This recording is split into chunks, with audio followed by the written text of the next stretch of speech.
Hello বন্ধু বান্ধব সকল, আজি আই গেলাম গদি লাঞ্চ মেনু লই দে আজি কি দি ভাত খাইর ইয়ানোর একটা ভিডিও। তো শুরুতে লই ফেলাম দে ফুলকপি দিয়ে আলু দিয়ে বাজা করে যে তোর একটা লই ফেলাম। আর আমার জীবন তখন ফুলকপি মই গিয়ে বেইন না ফুলকপি দিয়ে নুডলস দুইটা ফুলকপি তরকারি রাতে ফুলকপি দিয়ে যখন একটা তরকারি মানে ফুলকপি ভাত জীবন তখন ওতপ্রোতভাবে জড়িত হয়ে গিয়ে একদম চলবো দে আমার চলবো নিজেও নাজানি। তো ফুলকপি রঙে দিলাম দে একবারে সুন্দর করে ধনিয়া পাতা একবারে নচলাচল ধনিয়া পাতা দি ফুলকপি ডাল দিয়ে ভাজা করছি এগুলো ফেলাইলাম। ফুলকপির ফালা শেষ এবার ফেলাম সবজির তরকারি শিম দি বায়ন দি আলু দি লট্টনে দিলেন দিদি আর দি ফেলাই দিই কপির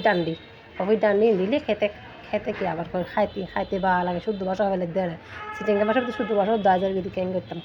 তো ওই লফেলে এলাম সবজির তরকারি আর এই শীতকালে তরকারি বেগুনের গরম তাগে আইসিওর বেগুনের গরম মধ্যে প্রতিদিন থাকিব সই আলু বায়ন তরকারি ঠিক না বেঠিক জানিও কমেন্টের ভিতরে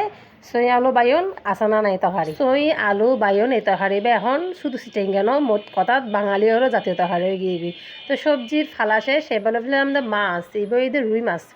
রুই মাছের 22 তো এবার খালি তরকারি কিন্তু আজি না রাঁধিবে আগের দিন রাঁধিলাম দে। তো যেহেতু ফৈরর মাছ এবার বাজার না করি জামাই হয়তো ডাইরেক্ট রাঁধো কাঁচা তো ওই কাঁচা মাছ খাইতে হয়তো ডর লাগে হান গলার মধ্যে একবার কেনা বাজি নাতুন বাজি কেনা বাজি না একবার বহুত কষ্ট খাইলাম তারপরও কাঁচা মাছ রাঁধি কেন বাছি ভালো করে হাত দিই যদি গলার ভালো তো সর্বনাশ। তো চলুন খাওয়া দাওয়া শেষ দেখা হয় নেক্সট ভিডিও টাটা।